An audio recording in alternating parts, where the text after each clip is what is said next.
नमस्कार, आपले सर्वांचे स्वागत आहे. केंद्रीय कर्मचाऱ्यांसाठी खुशखबर.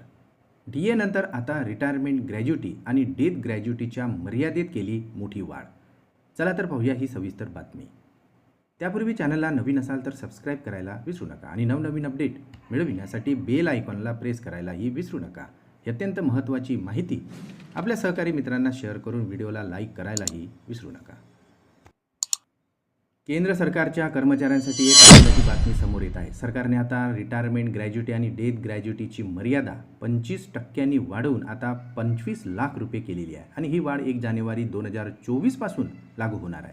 याचा कर्मचाऱ्यांना मोठा फायदा होणार आहे. लोकसभा निवडणूक सुरू होण्यापूर्वीच कर्मचाऱ्यांचा डीए मूळ वेतनाच्या 50% झालेला होता आणि त्यानंतर रिटायरमेंट ग्रॅज्युटी आणि डेथ ग्रॅज्युटीसह अन्न भत्त्यामध्ये वाढ होणे अपेक्षित होते.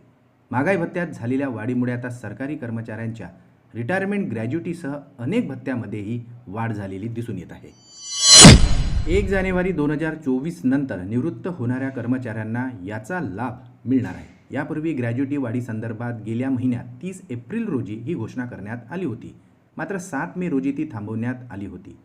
पेमेंट ऑफ ग्रॅज्युटी ॲक्ट 1972 नुसार एखाद्या कर्मचाऱ्याने एखाद्या संस्थेत किमान 5 वर्ष सलग काम केले असेल तर त्याला ग्रॅज्युटीचा लाभ मिळणार आहे.